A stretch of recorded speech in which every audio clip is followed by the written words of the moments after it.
Selamat malam Ibu Bapak, Saudara-saudari yang dikasihi Tuhan Yesus. Shalom, selamat malam, Pak. Shalom. Ya, sekali lagi saya mohon maaf karena rupanya ada kekeliruan di dalam memori saya juga ya.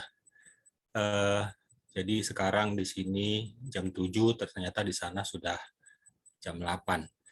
Oke, pertama-tama izinkan saya untuk memperkenalkan diri terlebih dahulu. Nama saya Ferry Yusuf Lubis, saya dari Jakarta, Paroki Santa Teresia Menteng. Saya sudah menikah, kami pasangan tanpa anak. Sehari-hari saya bekerja di sebuah developer dan walaupun saya bekerja, saya tetap boleh melayani Tuhan di Sekinah sebagai pengajar evangelisasi, sebagai pewarta mimbar, dan juga pengajar pembaharuan karismatik Katolik. Saya juga melayani di BPN, Badan Pelayanan Nasional Pembaharuan Karismatik Katolik, saat ini menjadi sekretaris 2. Satu lagi saya melayani di komunitas Evata. Ini adalah komunitas mantan-mantan pemakai dan pemerhati narkoba. Melalui komunitas ini kami melayani, puji Tuhan, banyak orang yang mau bertobat dari narkoba. Kemudian kami juga melayani beberapa penjara di Jakarta dan di Tangerang.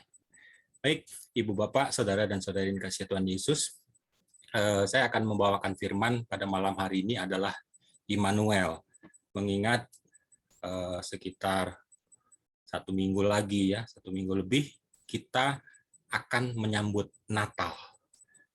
Natal itu adalah datangnya atau lahirnya Sang Immanuel. Nah, malam hari ini saya mau mengajak saudara untuk memahami beberapa hal mengenai Immanuel ini. Saya udah bisa share screen ya? Ya, oke, sebentar, Pak. Ya.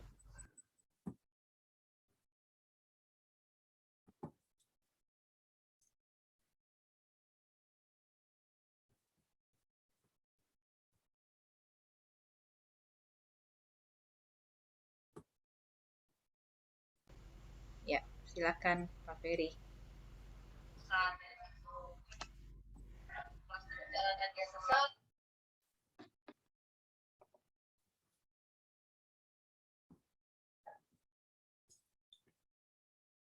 Ya, apakah sudah terlihat?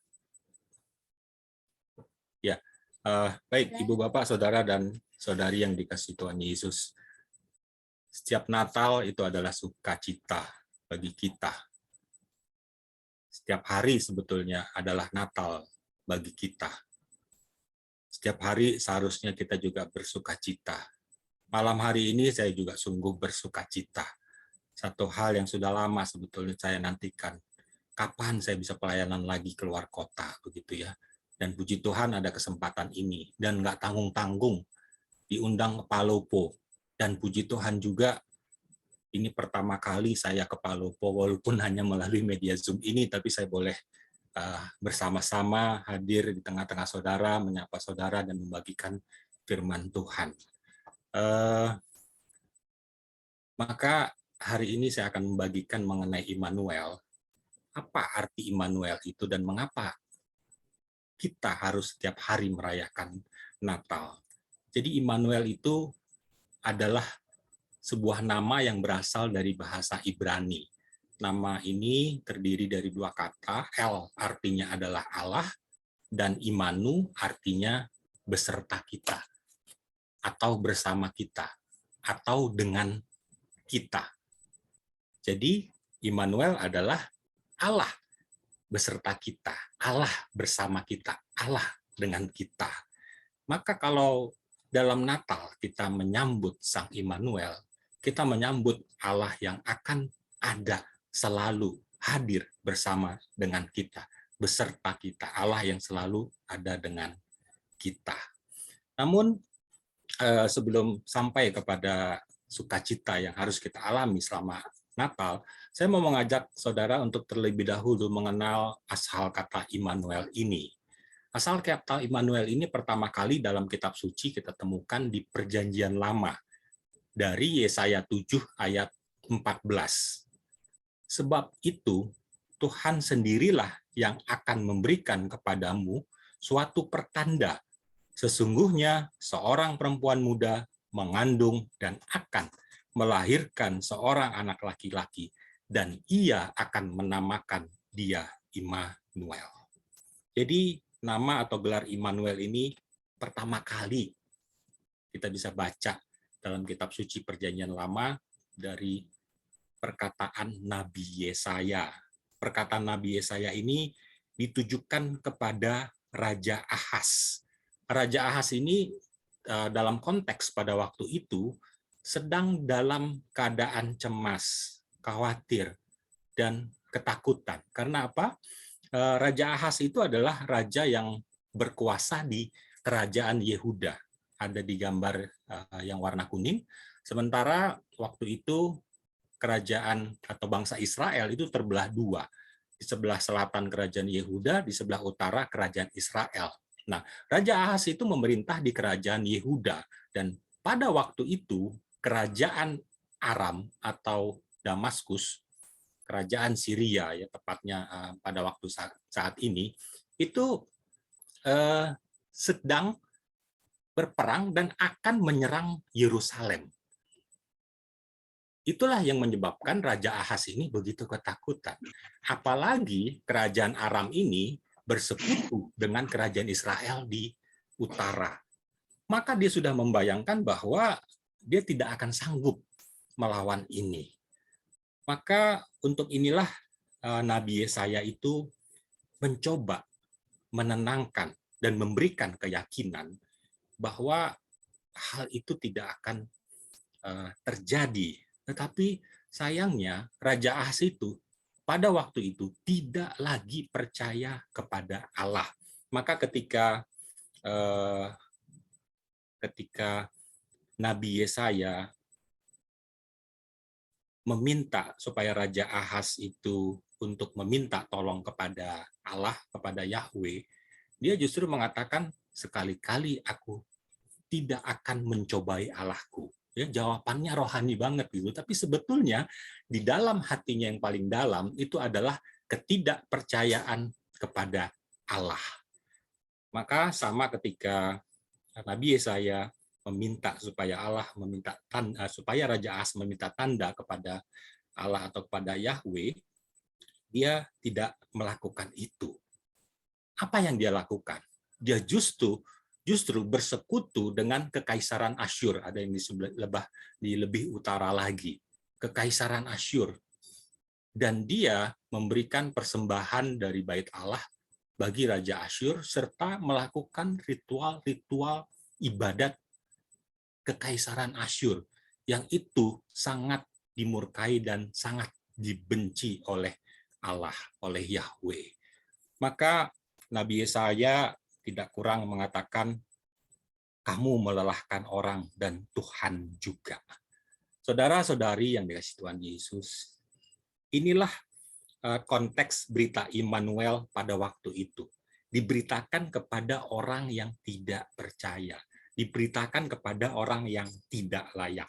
Maka Immanuel ini muncul di tengah-tengah orang yang tidak percaya.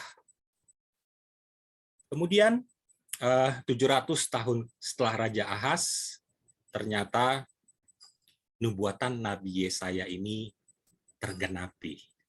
Boleh satu orang tolong bacakan untuk kita semua dari Matius 1 ayat 20 sampai dengan 24.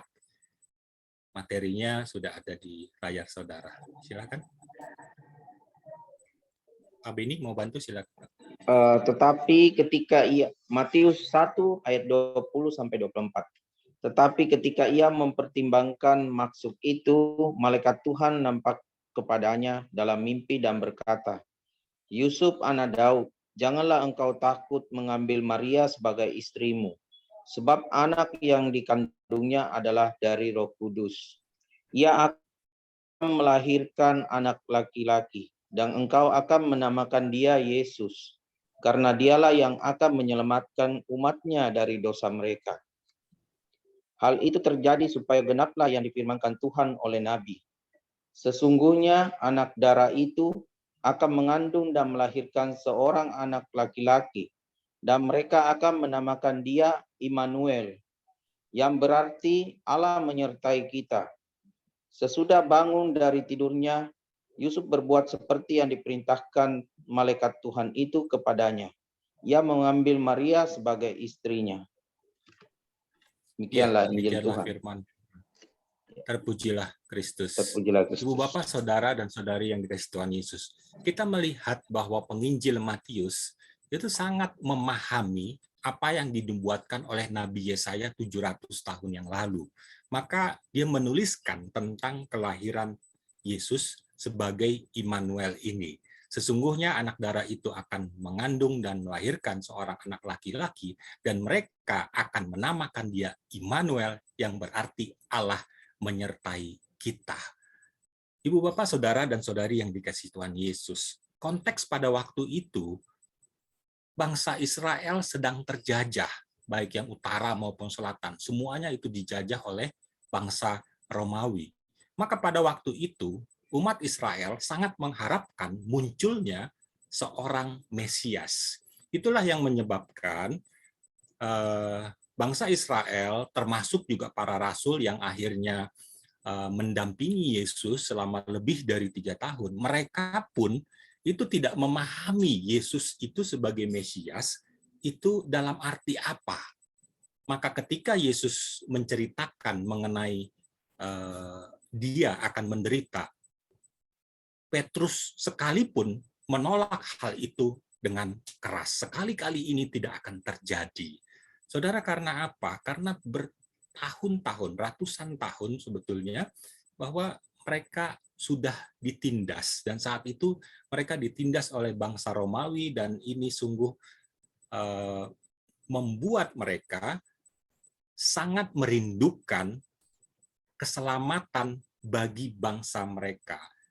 Maka kita tidak heran apa yang mereka harapkan itu sangat berbeda dengan kelahiran Yesus sebagai penebus dosa manusia. Nah, namun kita akan melihat di sini bahwa Yesus datang sebagai Immanuel, yang artinya Allah menyertai kita. Saya mau mengajak saudara untuk memahami pada malam hari ini paling kurang 3 hal.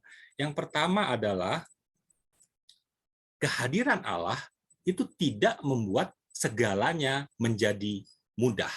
Kita tahu pada waktu bangsa Israel keluar dari perbudakan di Mesir, dipimpin oleh Nabi Musa, semuanya tidak berjalan dengan mudah. Apakah Allah tidak ada, tidak hadir? Allah selalu ada, Allah selalu menyertai mereka. Bahkan begitu nyata, pada malam hari dengan tiang awan, dan pada siang hari dengan pada malam hari dengan tiang api, dan pada siang hari dengan tiang awan. Sangat jelas kehadiran Allah pada waktu itu. Tapi bahkan dengan hal seperti itu pun mereka tetap bersungut-sungut, malah menganggap Allah tidak membela mereka, sampai banyak orang yang menginginkan dan mengatakan kepada Nabi Musa, pulangkan saja kami kembali ke tanah Mesir. Paling kurang di sana kami mendapatkan makanan dan minuman. Saudara, kalau kita sebagai Nabi Musa yang begitu memahami bahwa Allah itu ada, Allah itu hadir di tengah-tengah bangsa Israel, pasti merasakan sesuatu yang begitu menyedihkan sebetulnya. Maka Allah juga menjawab kebutuhan mereka. Pagi hari mereka diberikan makanan mana. Sore hari mereka diberikan burung puyuh, saudara. Kalau sekarang itu paling kurang, kalau pagi itu mana itu mungkin kita diberi Pizza Hut barangkali ya. Sore hari burung puyuh, taruhlah kita makan Kentucky Fried Chicken begitu. Allah yang sangat sangat peduli sebetulnya terhadap mereka. Tetapi dengan itu pun semuanya tidak menjadi mudah. Setelah mereka berjalan dari Mesir menuju tanah terjanji, itu mereka berputar-putar di gurun pasir sampai 40 tahun lamanya. Bahkan ketika mereka sudah sangat dekat dengan tanah terjanji, kepercayaan itu masih belum muncul. Dan segala sesuatu bagi mereka itu juga tidak mudah.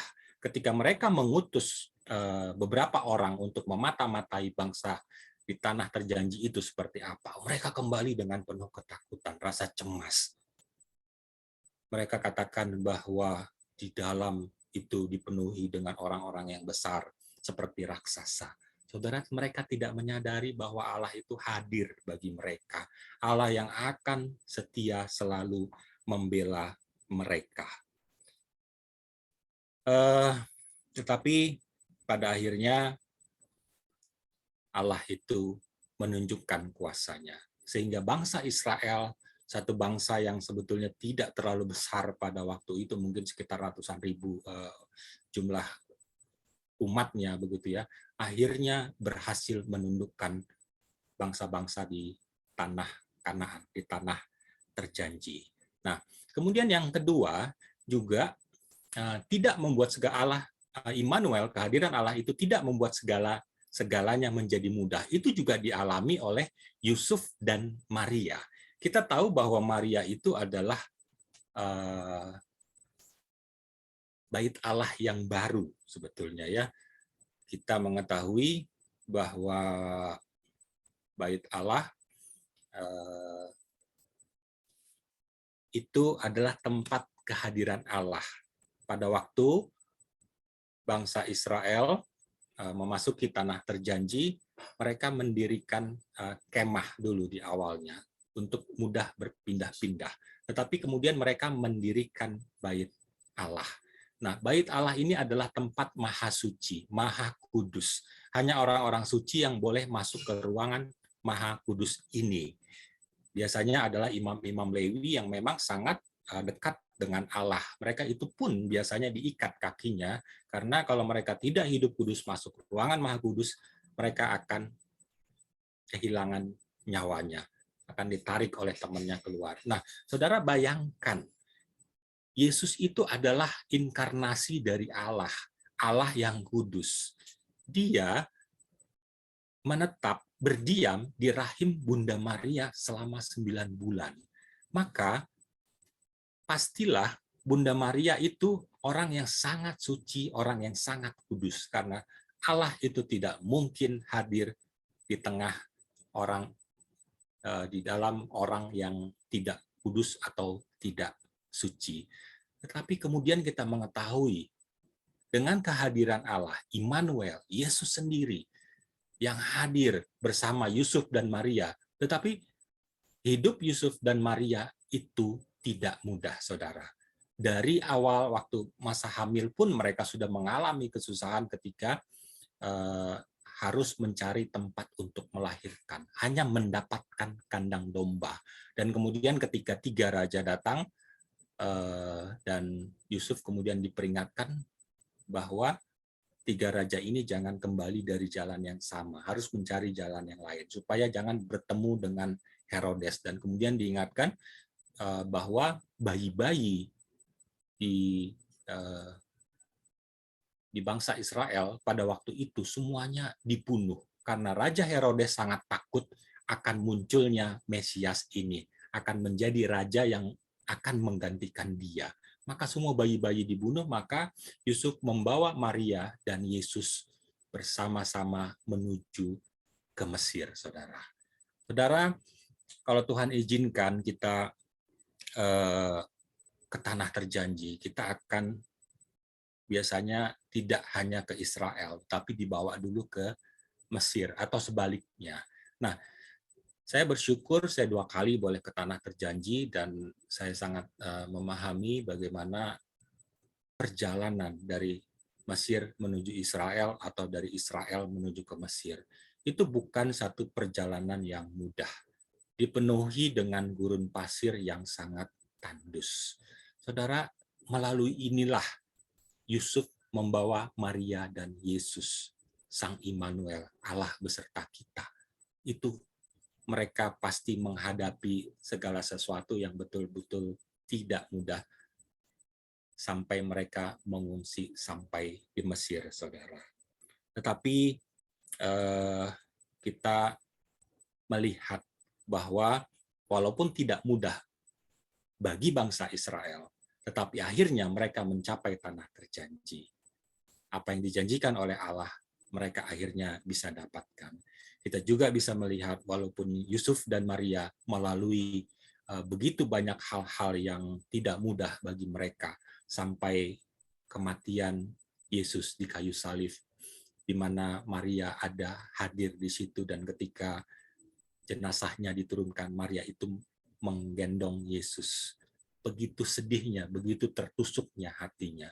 Tetapi kemudian Yesus bangkit pada hari yang ketiga. Disinilah Maria mengalami bahwa Yesus itu sungguh Allah. Dia mengalami sukacita yang begitu luar biasa. Walaupun segala sesuatunya awalnya itu tidak terlalu mudah bagi Yusuf dan Maria. Nah, bagaimana dengan kita, saudara?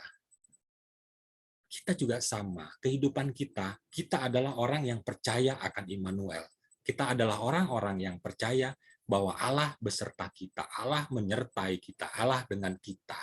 Namun, kita perlu memahami bahwa Tuhan itu tidak pernah berjanji hidup kita akan tanpa masalah. Tetapi dengan Immanuel, Allah beserta kita, Tuhan akan memberikan kekuatan sampai kita mendapatkan yang terbaik. Kita belajar dari bangsa Israel, Tuhan memberikan kekuatan kepada pemimpin-pemimpin mereka sampai mereka mendapatkan yang terbaik. Kita belajar dari Yusuf, kita terutama juga Bunda Maria, bahwa akhirnya mereka juga mendapatkan yang terbaik setelah menjalani segala sesuatu yang tidak mudah. Itu yang pertama. Yang kedua adalah Immanuel, Allah beserta kita. Artinya adalah Tuhan itu hadir bagi siapapun juga. Tuhan hadir bagi saya dan saudara. Dulu dalam perjanjian lama, Allah hadir dalam tabut perjanjian. Tadi sudah saya katakan, dalam perjalanan mereka tabut perjanjian ini disemayamkan di kemah. Tetapi kemudian pada zaman Nabi Daud dibangunlah bait Allah. Disitulah ditempatkan tabut perjanjian ini di satu ruangan yang maha kudus. Kemudian 2000 tahun yang lalu Allah hadir di dalam rahim Maria. Nah, saat ini Allah hadir dalam diri setiap manusia. Amin nggak, saudara? Allah hadir dalam diri setiap kita. Maka alamat bait Allah itu sudah berpindah. Bukan lagi Yerusalem, tetapi ada di dalam hati setiap kita. Karena kita adalah bait Allah. 1 Korintus 3 ayat 16 mengatakan begini, tidak tahukah kamu bahwa kamu adalah bait Allah dan bahwa roh Allah itu diam di dalam kamu. Maka Allah hadir bagi setiap kita, bagi saya dan saudara. Itu yang kedua. Kemudian yang ketiga, hadirnya Allah itu membuat manusia bersuka cita. Maka kalau nanti tanggal 25 kita merayakan Natal, kita sungguh mengalami sukacita itu. Karena Sang Immanuel, Allah selalu menyertai kita. Memang di dalam kehidupan kita, masalah hidup itu bisa saja muncul tiada henti dan tidak berkesudahan. Karena pada dasarnya setiap manusia akan selalu menghadapi masalah selama kita hidup di dunia ini. Namun berbagai masalah tersebut jangan membuat kita patah semangat. Karena apa? Immanuel, Allah selalu menyertai kita. Namun sayangnya saudara dan saudari yang dikasihi Tuhan Yesus, seringkali kita orang yang percaya akan Immanuel, orang yang percaya akan Allah menyertai kita, itu tidak selalu betul-betul mengimani kehadiran Allah. Itu ibarat seperti di siang hari kita melihat matahari, di malam hari kita melihat bulan. Jadi siang hari matahari itu ada, malam hari bulan itu ada. Tetapi kadangkala, terutama di masa sekarang ini, di mana curah hujan begitu deras, maka ketika awan begitu gelap, kadangkala menutupi matahari itu. Kita tidak dapat memandang matahari. Tetapi ketika kita tidak dapat memandang matahari karena tertutup dengan awan gelap, apakah matahari itu tidak ada? Matahari itu tetap ada, saudara. Tetapi pandangan kita tertutup dengan gelapnya awan. Demikian juga malam hari. Kalau awan gelap menutupi bulan, maka kita tidak dapat melihat bulan. Tetapi apakah bulan itu tidak ada? Bulan itu malam hari tetap ada, saudara. Tetapi terkadang tertutup oleh gelapnya awan. Demikian juga banyak umat Tuhan juga mengalami bahwa sebetulnya di siang hari Allah itu ada, di malam hari Allah itu ada, tetapi kadangkala di dalam hidupnya tertutup oleh gelapnya masalah-masalah yang dia hadapi. Apakah itu sakit penyakit, apakah itu masalah ekonomi, apakah itu masalah keluarga, hal-hal yang pada akhirnya membuat atau menutupi mata batin atau mata rohani orang itu. Maka saya mau ajak saudara untuk membaca dari 1 Korintus 10 ayat 13. Pencobaan-pencobaan yang kamu alami ialah pencobaan-pencobaan biasa yang tidak melebihi kekuatan manusia, sebab Allah setia. Dan karena itu, ia tidak akan membiarkan kamu dicobai melampaui kekuatanmu. Pada waktu kamu dicobai, ia akan memberikan kepadamu jalan keluar, sehingga kamu dapat menanggungnya.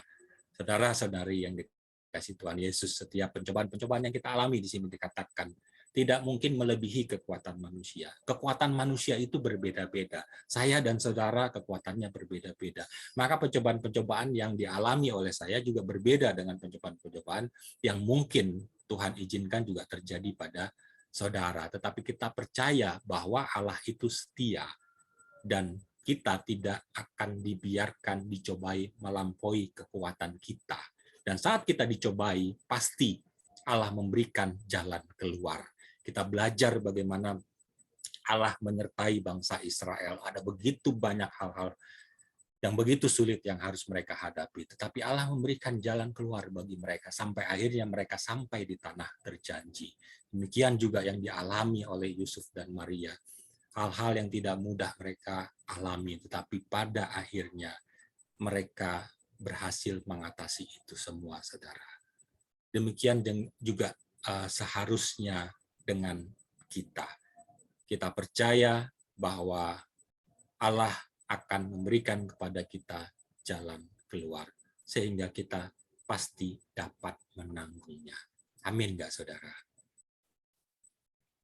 Maka dengan Immanuel kita seharusnya bersukacita, karena dengan Immanuel kita diberikan pengharapan yang baru.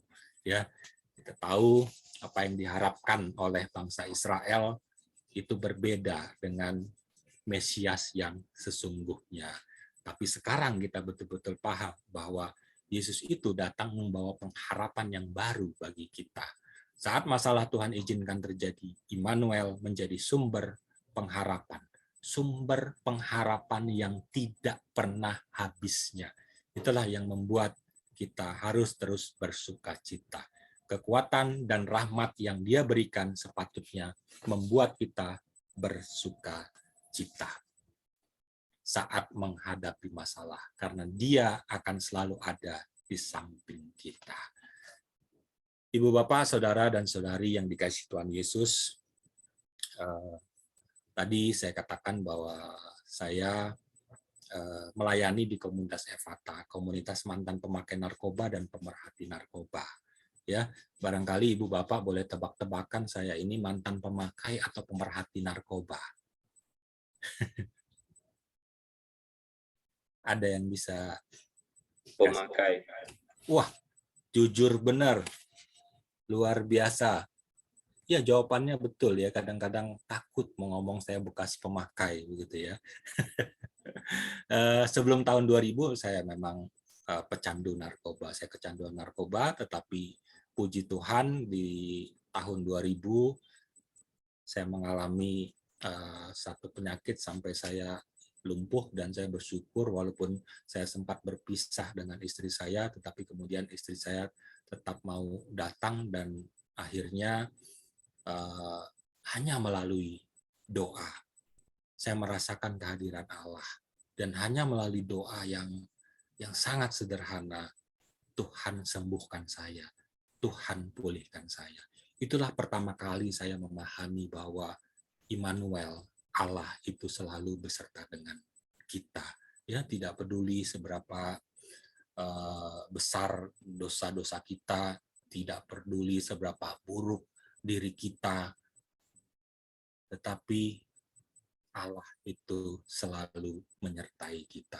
Itu yang saya pahami pada waktu saya mengalami pertobatan di tahun 2000. Dan setelah itu di 2002 saya mengikuti sekolah evangelisasi pribadi di Sekinah, dan kemudian saya mulai melayani Tuhan. Tetapi juga tidak mudah, saudara. Karena apa? Tahun 2000, waktu saya bertobat, berhenti dari narkoba, saya kembali ke pekerjaan saya. Maksudnya, saya cerita kepada yang punya perusahaan, orang Katolik, direktur utamanya juga orang Katolik, saya cerita bahwa saya mengakui saya dulu bersalah, banyak waktu terbuang dengan sia-sia, saya tidak bekerja dengan sungguh-sungguh, karena saya menggunakan narkoba. Tetapi Tuhan Yesus sudah sembuhkan saya katakan. Saudara, hasilnya apa? Dengan kejujuran saya ini, saya dipecat, saudara. Saya berhenti dari pekerjaan saya. 2000 sampai 2004 saya itu tidak punya pekerjaan. Tetapi di 2002 saya bersyukur saya boleh belajar melayani Tuhan melalui sekolah evangelisasi pribadi. Dan saya mulai membantu orang-orang yang Tuhan kirimkan kepada saya. Saya mulai melayani juga ke penjara dengan teman-teman yang senasib dengan saya, sehingga kami membentuk satu komunitas, yaitu komunitas Ephata ini. Dan saya bersyukur melalui ini saya menyadari bahwa Allah selalu bersama-sama dengan kami. Saya percaya Allah juga selalu bersama-sama dengan saudara. Nah, saudara dan saudari yang dikasihi Tuhan Yesus, tahun 2004 melalui satu pelayanan, Tuhan Yesus kembalikan pekerjaan saya. Sampai hari ini saya masih bekerja di tempat yang sama, saudara. Satu hal yang luar biasa bagi saya pada waktu itu. Nggak menyangka setelah 4 tahun, saya juga berusaha, tetapi bangkrut. Saya juga mencoba untuk kirim surat lamaran begitu banyak, tetapi tidak ada yang panggil saya. Jangankan terima, panggil saya aja nggak ada, saudara. Tetapi 2004 secara ajaib Tuhan kembalikan pekerjaan saya. Tuhan pulihkan keluarga saya. Tuhan akhirnya pulihkan juga pekerjaan saya. Puji nama Tuhan, saudara. Dan setelah itu saya lebih dalam lagi terjun ke dalam pelayanan. Saya menjadi pengajar evangelisasi, menjadi pewarta mimbar juga.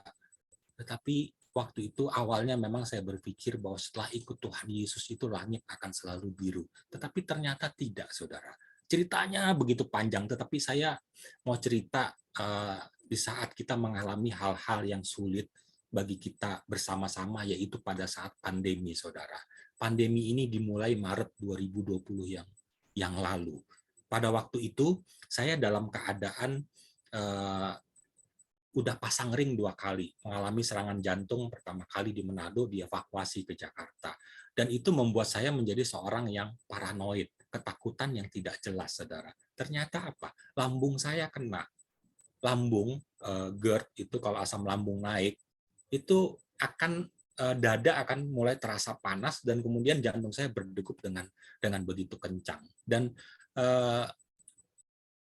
reaksi tubuh itu sama seperti serangan jantung, maka saya langganan itu masuk UGD di sebuah rumah sakit di Gatot Subroto situ.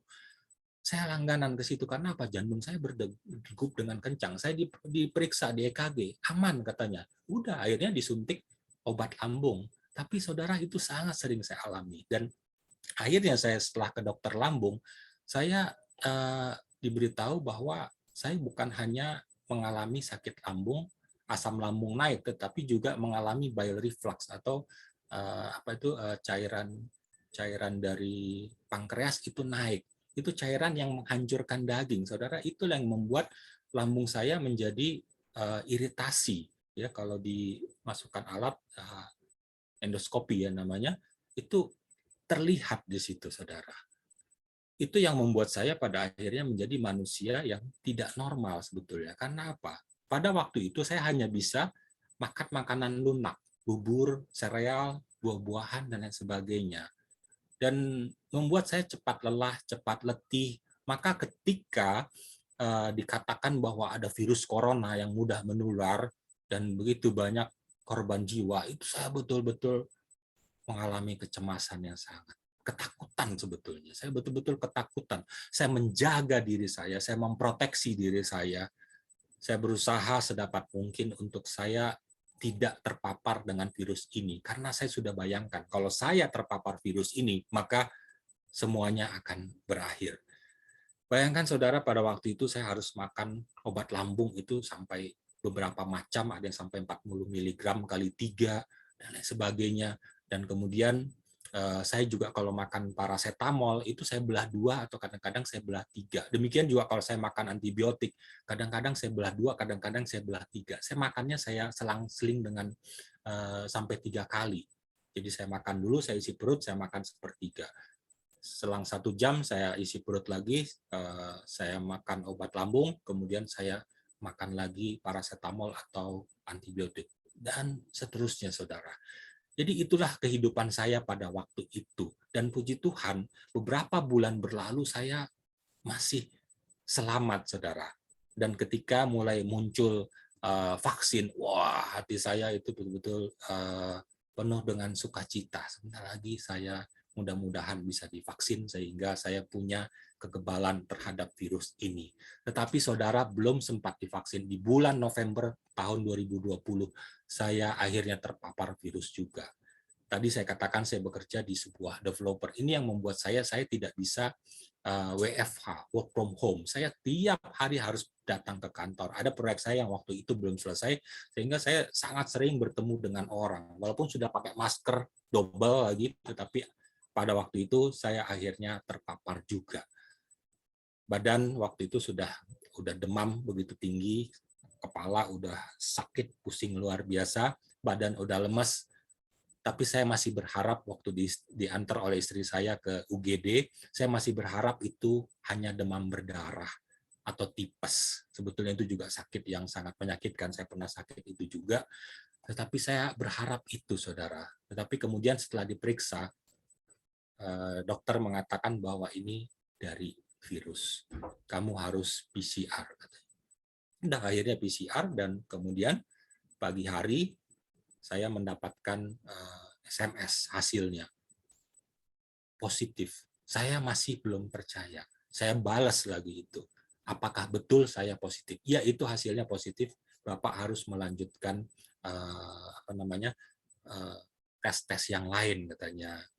Mohon dapat segera datang ke rumah sakit. Saudara, itu rasanya membuat dunia ini seperti runtuh, karena hal yang paling saya takutkan itu akhirnya terjadi juga pada diri saya. Saudara, padahal setiap hari saya berdoa, hampir setiap hari saya juga mengikuti misa harian. Kan begitu mudah melalui Zoom saat ini, termasuk juga pada waktu itu. Karena apa? Doa saya adalah supaya saya tidak terpapar COVID, saudara. Tetapi justru saya mengalami hal yang paling saya takutkan. Maka ketika saya masuk hari Sabtu, hari Minggu, hari Senin, itu penuh dengan ketakutan di rumah sakit. Saya katakan kepada dokternya, paracetamol jangan dikasih. Saya bilang, saudara, bagaimana orang demam tidak dikasih paracetamol? Karena apa? Saya begitu ketakutan.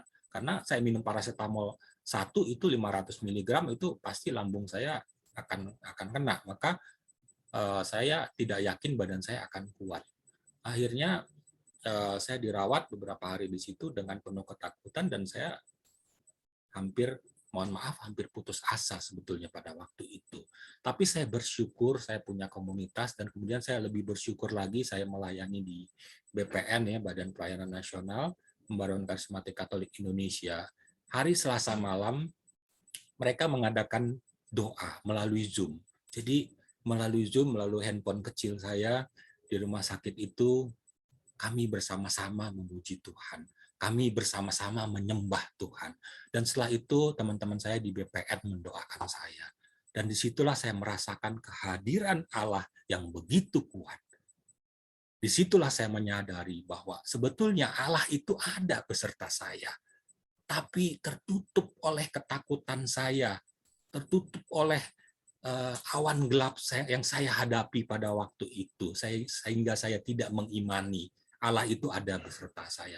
Di situ saya bertobat, saudara. Saya menangis, saya Gak peduli teman-teman saya pelayanan melihat saya seperti apa, tapi saya menangis pada waktu itu dan saya mengalami kelegaan.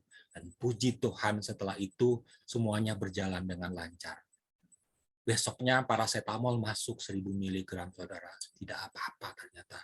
Kemudian dokter kasih saya antibiotik 3 kali sehari. Saya minum, saudara. Lambung saya aman, saudara.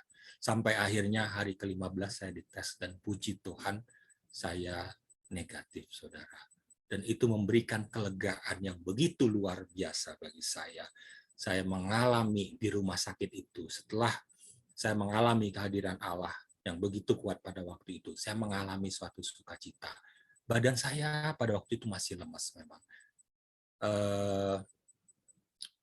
Tetapi ketakutan itu hilang, kecemasan itu hilang. Gantinya adalah satu sukacita. Walaupun sukacita itu begitu kuatnya saya alami ketika saya mendapatkan hasil Ferry, kamu sudah negatif. Dan ada satu pesan yang saya ingat dari salah seorang pastor yang mengatakan, jika kamu masih diberikan kesempatan untuk hidup, itu adalah kesempatan bagi kamu untuk melayani Tuhan. Dan itu begitu terpatri di hati saya, saudara. Itu memberikan saya kekuatan yang baru, memberikan saya satu semangat yang baru. Betapa lemah pun tubuh saya, tetapi kalau Allah bersama dengan kita, kita pasti akan bisa melalui itu. Amin nggak, saudara? Ya, puji nama Tuhan. Kemudian satu lagi dari Yakobus 1 ayat 2 sampai dengan 4, saya membagikan saudara. Saudara-saudaraku, anggaplah sebagai suatu kebahagiaan apabila kamu jatuh ke dalam berbagai-bagai pencobaan. Anggaplah sebagai satu kebahagiaan, saudara, kalau jatuh ke dalam berbagai-bagai pencobaan. Mudah nggak? Ketika kita alami itu tidak mudah, saudara. Tetapi setelah kita melaluinya, kita akan melihat. Sebab kamu tahu bahwa ujian terhadap imanmu itu menghasilkan ketekunan. Betul, saudara. Menghasilkan ketekunan. Saya menjadi lebih tekun lagi berdoa. Jam doa saya bertambah. Saya lebih sering lagi untuk mengikuti misa dan lain sebagainya. Dan biarkanlah ketekunan itu memperoleh buah yang matang, supaya kamu menjadi sempurna dan utuh, dan tidak kekurangan suatu apapun juga. Saya percaya Allah menyertai saya, Immanuel. Tetapi apakah setelah itu masih menjadi mudah bagi saya? Ternyata tidak, saudara. Apa yang terjadi setelah itu? November, Desember, badan saya masih lemas. 1 bulan saya ingat saya harus melatih, memotivasi diri saya untuk saya boleh kembali normal. Puji Tuhan akhirnya fisik saya boleh kembali normal. Juga kemudian lambung saya bersyukur kepada Tuhan bahwa saya mengalami pemulihan. Dulu minum obat lambung 1 itu 40 mg, itu 3 kali sehari. Sekarang saya hanya minum 1 yang 20 mg. Itu pun karena saya masih minum obat pengencer darah untuk melancarkan darah saya, karena saya sudah pasang ring 2, saudara. Dan sekarang saya bebas makan apapun juga, tidak harus bubur atau sereal. Kecuali yang pedas-pedas saya masih belum berani, saudara. Nah, tetapi tidak semuanya juga mudah. Bulan Juni yang lalu, saya terpapar COVID lagi, saudara. Tetapi puji Tuhan, dengan mengimani Immanuel, Allah beserta kita, pada waktu itu sama sekali tidak ada kecemasan atau kekhawatiran. Dan puji Tuhan, berkat ini, saya hanya 6 hari di rumah sakit dan sudah negatif, saudara. Yang mungkin dibantu juga karena saya sudah divaksin sampai 2 kali. Saya pikir kemudian segalanya akan berjalan lancar. Ternyata enggak, saudara. 3 bulan kemudian muncul benjolan di leher saya ini. Memang saya mengalami hipotiroid. Ada jaringan yang tumbuh di leher saya ini. Tetapi dulu nggak menonjol. Tapi 3 bulan terakhir itu menonjol menjadi cukup besar. Saya bisa merabanya. Tadinya saya tidak pernah bisa merabanya. Cuma dokter yang bisa meraba itu. Dan setelah di USG ternyata itu tumor, katanya harus diangkat. Maka 2 bulan yang lalu saya dioperasi di sini dan diangkat, saudara. Dan ternyata itu divonis sebagai kanker, ya puji Tuhan, kanker stadium 1. Puji Tuhan, saudara. Tetapi bagi saya, di sini Tuhan kasih lihat. Walaupun tidak mudah bagi saya, tetapi Allah itu selalu menyertai saya. Walaupun dalam keadaan seperti ini, saya tetap mengalami sukacita. Saya masih boleh terus melayani Tuhan. Nah, yang terakhir yang saya mau bagikan kepada saudara dari Yesaya 46 ayat 4. Sampai masa tuamu, aku tetap dia, dan sampai masa putih rambutmu, aku menggendong kamu. Aku telah melakukannya dan mau menanggung kamu terus. Aku mau memikul kamu dan menyelamatkan kamu. Amin, ya saudara. Ya, ini satu ayat yang begitu luar biasa, yang juga sangat memberikan kelegaan bagi saya. 1 minggu lagi kita akan merayakan Natal, kelahiran Yesus, Sang Immanuel, Allah yang akan selalu menyertai kita. Walaupun kita menghadapi masalah-masalah yang begitu sulit, tetapi dengan Immanuel, Allah akan memberikan kekuatan kepada kita. Allah akan selalu memberikan jalan keluar bagi kita. Immanuel, Allah selalu menyertai kita. Melalui penyertaan Allah ini, setiap kita, saya dan saudara, harus mengalami yang namanya sukacita. Maka harapan saya bagi saudara adalah kita mengalami yang namanya Natal itu setiap hari. Kita mengalami Immanuel, Allah beserta kita setiap hari. Demikian firman Tuhan pada malam hari ini. Tuhan Yesus memberkati saudara.